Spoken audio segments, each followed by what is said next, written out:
Harvard Youth poll shows Biden ahead by 8 points with Americans under 30. Among likely voters, Biden's lead expands to 19 points. The poll also finds broad support for a permanent ceasefire in the Israel-Hamas war. Economic concerns remain top of mind for younger voters, and confidence in public institutions continues to decline. Joining us now, Della Volpe, Director of Polling at the Institute of Politics at Harvard University. John, it's good to have you back on the show. Just pull back on the macro, if you could tell us who was polled, what were you overall looking for? Sure. Thanks so much for having me again, Mika. We talked to 2,010 young Americans between the ages of 18 and 29. It was a probability-based sample, including an equal chance of all young Americans, regardless of where they live in the 50 states, to be incorporated into this survey. We've been doing this for 24 years. It's the 47th edition of this survey. All right, so I'm just looking at the top line here. The first poll that we're going to look at is Biden versus Trump among young voters. How do the candidates fare? Yeah, Mika, if I just take one small step back, the thing about this survey, the thing about those numbers is from the beginning to this end of the survey, we saw massive seismic mood swings, I'd say.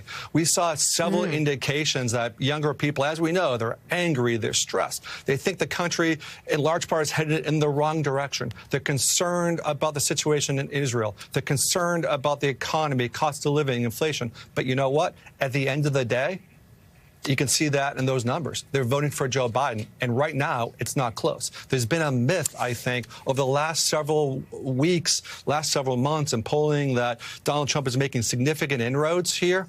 I'm not sure I'm seeing that. He's pretty consistent, this 37% level right now, whether it's among all voters, registered or likely.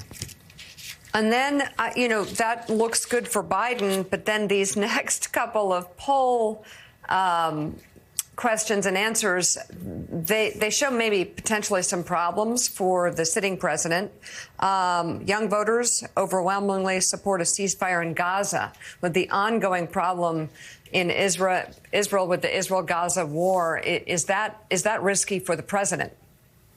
Well, listen, anytime there's what younger people have said from the very beginning of this conflict, Mika, is they want peace. So you can see overwhelming support for a permanent ceasefire. It's 5-1. Every single demographic group, including younger Republicans, support a permanent ceasefire. To me, another important thread of this series of questions, and by the way, I think the reason these questions remain so relevant today is they're not. I didn't write a lot of these questions. These are the questions that younger people are asking of other younger people, our undergraduate students. And what we found was that younger people, yes, they clearly want peace. They clearly want this to end, but they also see the humanity and they have sympathy for both the Palestinian people as well as the Israeli people. They don't necessarily feel the same way about those governments and leaders. There's a big disconnect, but I think the message is they want to stop, and they have sympathy for both sets of people. So, John, let's look ahead to the next poll, which is kind of reflective of broader polling on the right track, wrong track. Nearly 60% of young Americans believe the country is off on the wrong track. And only 9% say things generally are headed in the right direction, with 32% saying they are unsure. What all goes into those numbers? I think, Willie, that's what happens after 20 years, 15 years of chaos in this country.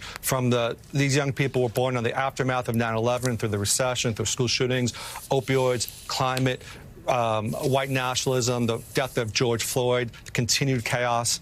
They're angry. They're concerned.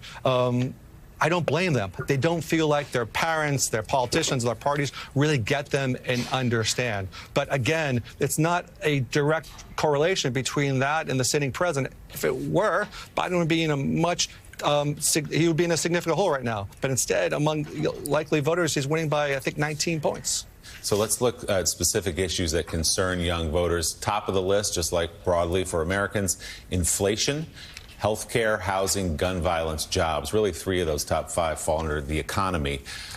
So that is obviously top of mind. It's very expensive right now for a lot of people to live in this country, especially for young people just starting out. Yes, and I think that is one of the lessons I've really taken away, Willie, from a lot of the focus groups and the town halls. My students and I spent a weekend, 3 days in Michigan recently, and hearing kind of the stress, not just about the day-to-day cost of living, but the concern that they may never afford a home, the concern that they do what they're told to do, they go to college, and they're still concerned about having debt for decades later. So this is a real concern. The housing concerns. We talked a year ago in this poll on this show where we talked about a 40% or so of young people are concerned that one day they could be without a home, could be homeless. So these are real economic concerns. I think the economy is certainly doing better for people of my age and of older generations. But our younger people, day to day, I think it's impacting them in ways in which we may not fully understand or appreciate from the lens of politics. John, there's sort of a bonkers gender gap in here. I think that Biden leads Trump among young men by 6 points, and his lead by young women is 33 points. I'm not surprised at how young women feel about Trump versus Biden. But what do you think is going on? You know, what should we take away, if there's any more insight you have about the relatively low number for young men and the divide? Yeah, thanks, Jen. Yeah, that's one of the other lessons from this poll. Right? There's two sizes. There's small and extra large. That gender gap on the female side is extra large.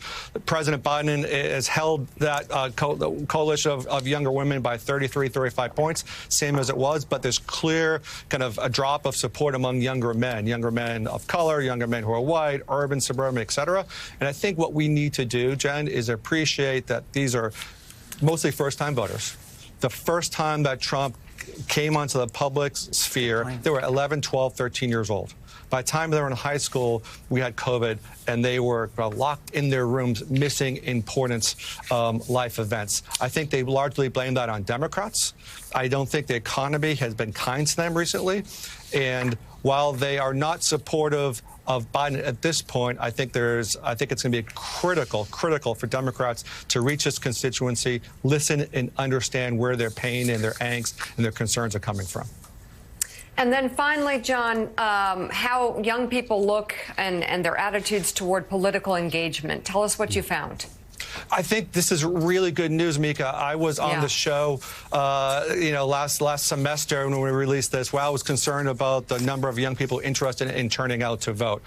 The thing that makes me most confident about turnout are these three questions here about attitudes. Do young people believe that political engagement can make a difference? Do they see a difference between the parties? When those numbers turn more positive, we can see larger numbers of people turning out. That's what we saw. It's a similar effect to what we saw in 2020.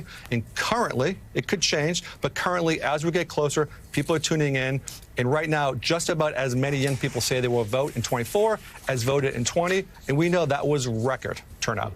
And Democrats are calling for another record, hoping that they'll turn out for the president. Director of Polling at the Institute of Politics at Harvard University, Della Volpe. John, thanks so much, as always, for bringing these numbers.